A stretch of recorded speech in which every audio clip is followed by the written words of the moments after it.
దేశమంటే మట్టి కాదోయ్, దేశమంటే మనుషులోయ్ అన్నారు గురజాడ అప్పారావు. తిండి కలిగితే కండ కలదోయ్, కండ కలవాడేను మనిషోయ్, ఈసురోమని మనుషులుంటే దేశమేగతి బాగుపడునోయ్ అంటూ దేశం ఎలా ఉండాలి, మనుషులెలా ఉండాలని 1910లో ఆయన చేసిన రచన నేటికీ మనల్ని నడిపిస్తోంది, ప్రశ్నిస్తోంది, శోధించేలా చేస్తోంది, విలపించేలా చేస్తోంది. మనుషుల్ని ప్రేమించే తీరికే లేని జనాలకు దేశభక్తిని నూరిపోయాలనుకోవడం అవివేకమని కొందరన్నా, మనందరినీ కలిపే ఒక అదృశ్య శక్తి అది. చెడు చూస్తూ కూడా మంచి చెప్పే వాళ్లను మనం నిత్యం చూస్తూనే ఉంటాం. మంచి చేస్తూ కూడా చేసింది చెప్పుకోలేని వాళ్లను చూస్తుంటాం. కానీ భారతదేశం ఒక విషయంలో మాత్రం ప్రపంచానికి ఆదర్శమని చెప్పాల్సిందే. జర్మన్ నియంత దగ్గర సమాచార మంత్రిగా ఉన్న గోబెల్స్ అప్పుడెప్పుడో అబద్ధపు ప్రచారానికి బ్రాండ్ అంబాసిడర్ అయ్యారని పుస్తకాల్లో చదువుకున్నాం. ఇప్పుడు ప్రపంచం తీరే అలా ఉంటే అందుకు భారతదేశం విరుద్ధంగా ఎలా ఉంటుంది? మెజారిటీ మైనారిటీని శాసించటం సహజం. మైనారిటీ ఎన్నడూ కూడా మెజారిటీని శాసించదు. ఇక్కడ మతాల కొట్లాట లేదు, కులాల కుంపట్లు లేవు. ఇక్కడ చెబుతోంది ఒక్కటే, దేశంలో 5% మంది దగ్గర 60% సంపద ఉంటే 3% సంపద 50% ప్రజల్లో ఉంది.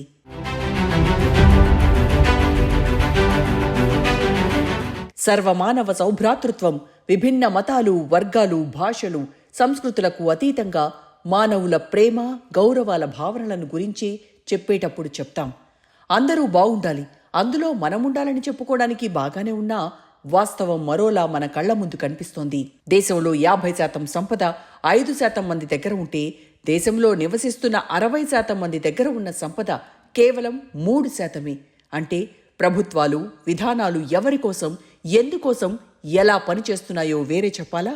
దేశంలో ధనిక, పేద మధ్య తేడాను survival of the richest, the India story నివేదిక 2012-2021 మధ్య ఆదాయ అసమానతలను, పాలకుల ప్రజాశ్రేయస్సు కోణాన్ని దాటి వివరించింది.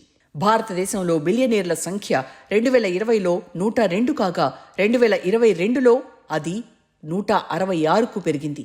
భారతదేశంలోని 100 మంది ధనవంతుల మొత్తం సంపద 660 బిలియన్లు, అంటే 54.12 లక్షల కోట్లు.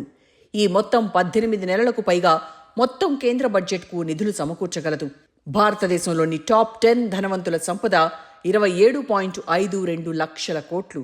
దేశం ఆకలి, నిరుద్యోగం, ద్రవ్యోల్బణం, ఆరోగ్య వైపరీత్యాలు వంటి బహుళ సంక్షోభాలతో కొట్టుమిట్టాడుతుంటే భారతదేశ బిలియనీర్లు తమ కోసం దేశం పనిచేసేలా బాగా సర్దుకుంటున్నారు. 2018లో 190 మిలియన్లు, అంటే 19 కోట్ల మంది ఆకలితో ఉన్నారన్న ప్రచారం ఉంటే ఆ సంఖ్య 2022లో 350 మిలియన్లు, అంటే 35 కోట్లకు చేరిందంటూ గణాంకాలు ఏలికల్లు ప్రశ్నిస్తున్నాయి.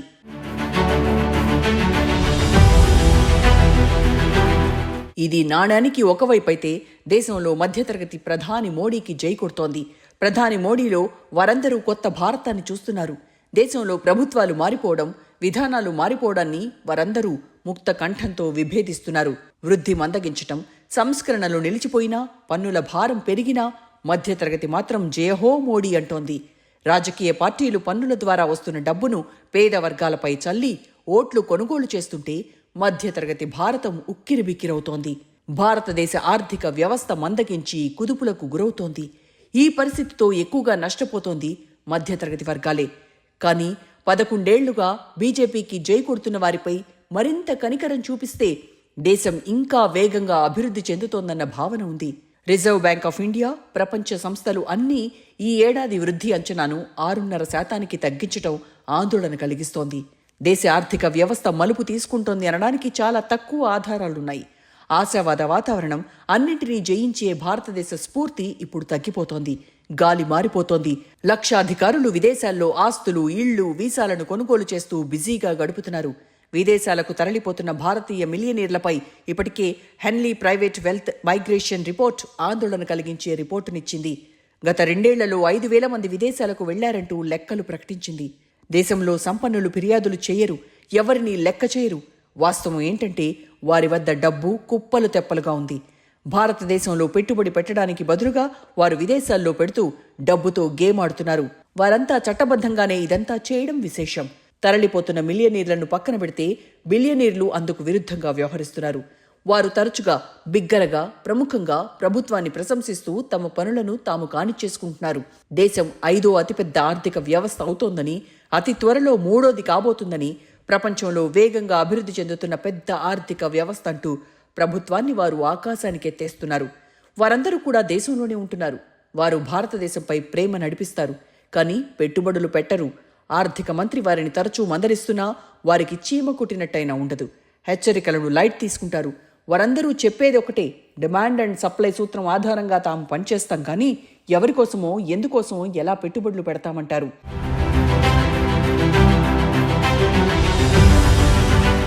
భారతదేశ మధ్యతరగతి ఆర్థిక వ్యవస్థకు వెన్నెముక అని పిలుస్తారు. కానీ ఆ వెన్నెముక చాలా ఒత్తిడికి గురవుతోంది. ద్రవ్యోల్బణం, వేతనాలు, డబుల్ ట్యాక్సులు కష్టాలను పెంచేస్తున్నాయి. జీఎస్టీతో మధ్యతరగతి వెన్నెముక ఒత్తిడికి గురవుతోంది. భారతదేశ జనాభాలో మధ్యతరగతి దాదాపు 30-40% ఉంది. వారు వినియోగాన్ని పెంచి ప్రభుత్వ ఆదాయాన్ని అందిస్తారు. అయినా భారం మాత్రం మోస్తూనే ఉన్నారు. మధ్యతరగతి ప్రజలు పన్నులు వద్దంటూ ఉద్యమించడానికి కారణమవుతోంది. పన్ను ఉపశమనం, వ్యవస్థాగత మార్పుల కోసం వారు ఉద్యమిస్తూనే ఉన్నారు. మధ్యతరగతిపై పెరుగుతున్న ఒత్తిళ్లతో కుంగిపోతోంది.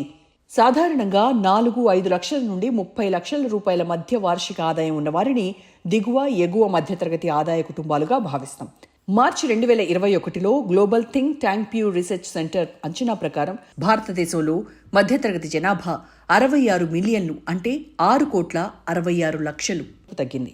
కోవిడ్ మహమ్మారికి ముందు ఇది 99 మిలియన్లు, సుమారుగా 10 కోట్లుగా ఉంది.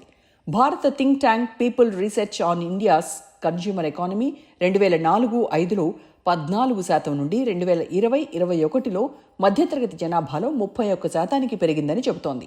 భారతీయ మధ్యతరగతి ప్రజల భారం పెరగడానికి కారణం వేతనాలు, ఆకాశాన్ని అంటుతున్న ఖర్చులు కారణం. గత 5 ఏళ్లుగా భారతదేశ ఆర్థిక రంగంలో స్తబ్దత కారణంగా వేతనాల్లో మార్పులు లేకుండా పోయాయి. Centre for monitoring Indian economy data ప్రకారం వేతన వృద్ధి 0.01% మాత్రమే. ఇది తయారీ, రీటైల్ వంటి రంగాలను తీవ్రంగా దెబ్బతీసింది. ఇక్కడే మధ్యతరగతి ప్రజలు ఎక్కువగా పనిచేస్తున్నారు. రెట్టింపు దెబ్బ ఏంటంటే వేతన అసమానత పెరుగుతోంది. అంతర్జాతీయ కార్మిక సంస్థ ILO డేటా ప్రకారం ధనవంతులు ధనవంతులవుతున్నారు, మధ్యతరగతి, దిగువ ఆదాయ వర్గాలు ఇంకా పేదలవుతున్నారు. గత దశాబ్దంలో సంపాదనలో 10% మంది గణనీయమైన వేతన పెరుగుదలను అనుభవించినప్పటికీ 50% మంది తమ వేతనాలు పెరగటాన్ని అస్సలు చూడలేదట. ప్రస్తుతం దేశంలో నిరుద్యోగం 8%గా ఉంది. చాలా కుటుంబాలు బతకడానికి అప్పులు చేయాల్సి వస్తోంది.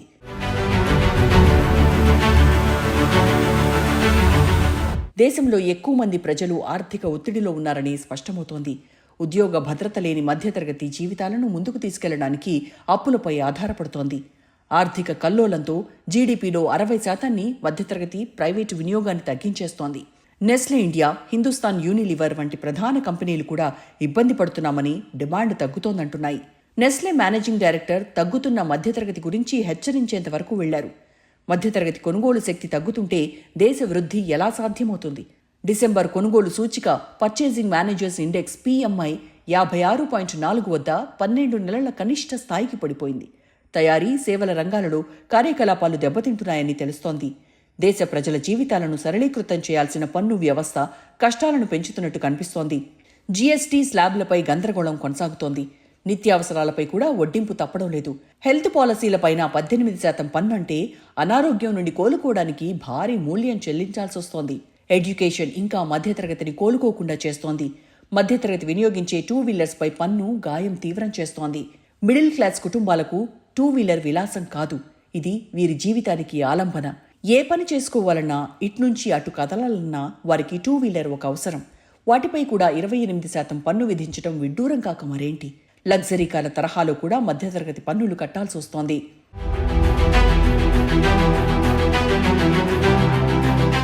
వాస్తవానికి డిమాండ్ ఎక్కువగా దేశంలో అతిపెద్ద వినియోగ జనాభా అయిన మధ్యతరగతి నుంచే వస్తోంది. ఇదో గమ్మత్తైన అంశం.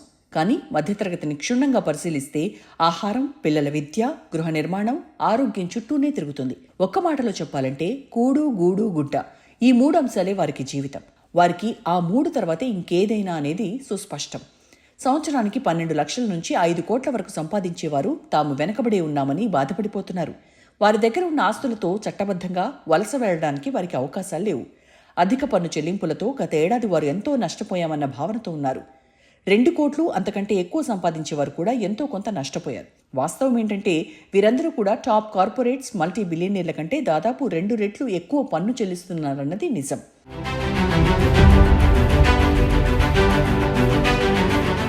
దేశంలో మోడీ జమానాలో చమురు ధరలు ఎంతో ప్రభావం చూపించాయి. కరోనా వేళ చమురు ధరలు తగ్గినా కేంద్రం ధరలను తగ్గించలేదు. తర్వాత ధరల్లో మార్పు వచ్చినా ప్రస్తుతం చమురు ధరలు అలాగే కొనసాగుతున్నాయి. సామాన్య జనం తాము చెల్లించే పన్నులతో పోల్చినప్పుడు ప్రభుత్వం నుంచి తమకు ప్రతిఫలంగా లభిస్తోందన్న అంతంతే అన్న భావనలో ఉన్నారు. మ్యూచువల్ ఫండ్స్, ఈక్విటీ, మూలధన లాభాలు, బాండ్లపై వారి పన్ను మినహాయింపులు ఆవిరైపోతున్నాయి. ద్రవ్యోల్బణం, అధిక ధరల కారణంగా పెరుగుతున్న ఖర్చులతో వారందరూ ఎంతో ప్రభావితమవుతున్నారు. ఉదాహరణకు పిల్లలకు ప్రైవేట్, కార్పొరేట్ విద్య ఖర్చులు జీవితాలను చిన్నాభిన్నం చేస్తున్నాయి. దీంతో వారు కొనుగోళ్లు ఆపేస్తున్నారు, వినియోగాన్ని వాయిదా వేసుకుంటున్నారు. డిమాండ్ తగ్గటానికి వారే కారకులవుతున్నారు. అయితే ఇక్కడ ఆసక్తికరమైన విషయం ఏంటంటే ప్రధాని దేశంలో అభివృద్ధి కోణాన్ని మరోలా ప్రజెంట్ చేస్తున్నారు. భారతీయులు ఏడాదిలో దాదాపు 2.5 కోట్ల ఆటోమొబైల్స్ కొనుగోలు చేశారని, వారందరూ అభివృద్ధికి నిదర్శనాలంటున్నారు. ఇది కూడా 100% నిజమే. కానీ ఈ కొనుగోళ్ల మాటును దాగున్న సత్యాలను కూడా చూడాలి. ఆర్థిక కుంగుబాటు మధ్యతరగతి నడ్డి విరుస్తోంది. ఈ కొనుగోళ్లన్నీ ఎవరు చేస్తున్నారో పరిశీలిస్తే అసలు నిజం బయటపడుతుంది. తక్కువ ధరల కార్లు పేరుకుపోతుంటే, ప్రీమియం కార్లు వెయిటింగ్ లిస్టులో ఉంటున్నాయంటే దేశం ఎలా అభివృద్ధి చెందుతుందో అర్థమైపోతోంది. మధ్యతరగతి ప్రజలు ఎంత అలసిపోయారో ఇదే నిదర్శనం అనుకోవాలి. వారి చుట్టూ కేంద్రీకృతమైన రాజకీయాలు చూస్తున్నప్పుడు వారు తలపట్టుకుంటున్నారు. దేశంలోని అన్ని రాజకీయ పార్టీలు తమ పన్నుల డబ్బును తీసుకుని పేద వర్గాలపై చల్లి వారి ఓట్లను కొనుగోలు చేస్తున్నాయని వేదనకు గురవుతున్నారు. గత 11 ఏళ్లుగా బీజేపీ ప్రభుత్వాలు 20 ట్రిలియన్ల రూపాయలు అంటే 20 లక్షల కోట్లు నేరుగా ప్రజలకు పంపిణీ చేశాయి. వాటిలో ఉచిత బియ్యం, గోధుమలు ఉన్నాయి. డబుల్ ఇంజన్ సర్కార్ ద్వారా దేశాన్ని మార్చేస్తామంటూ కమలనాథులు దేశానికి భరోసా ఇచ్చేస్తున్నారు.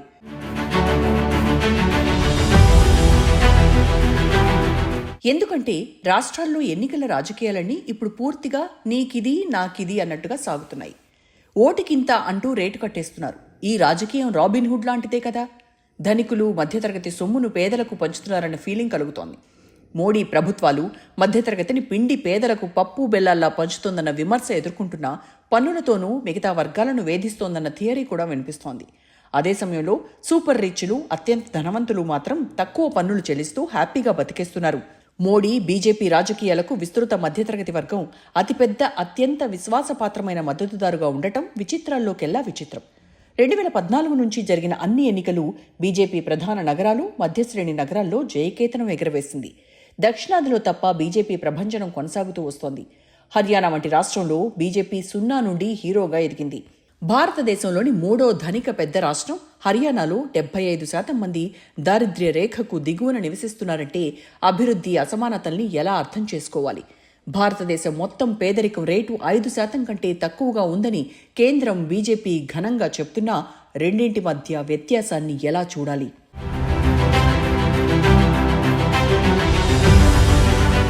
దీనికి సమాధానం నేటి రాజకీయాల్లో ఉంది.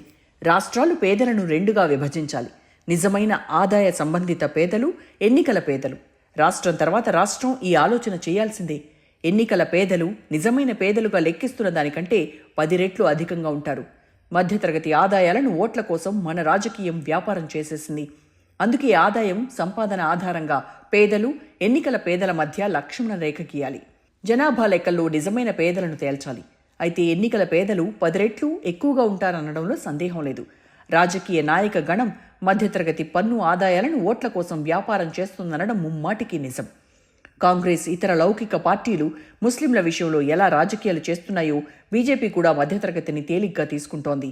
అందుకే బీజేపీకి దీనిపై ఫుల్ క్లారిటీతో ఉంది. ఈ మొత్తం వ్యవహారంపై మధ్యతరగతి ఆందోళన వ్యక్తం చేస్తూనే ఉంది. కానీ వారు వేటిని పట్టించుకోరు. ఇప్పటికీ బీజేపీకి, ప్రధాని నరేంద్ర మోడీకి విశ్వాసంగానే ఉంటున్నారు. ఎందుకంటే వారు మోడీని, హిందూ మత జాతీయవాదాన్ని తమ జీవితాల కంటే, జీవనం కంటే ఎక్కువగా ఇష్టపడుతున్నారు. ఆ వర్గమంతా దేశంలో ముస్లింలు పక్కన పెట్టారన్న ఆనందంతో సరిపెట్టుకుంటోంది. మోడీ కాకుంటే ఇది సాధ్యమయ్యేనా అన్న ఆనందం వారిని సమస్య సుడిగుండంలో ఈదేలా చేస్తోంది.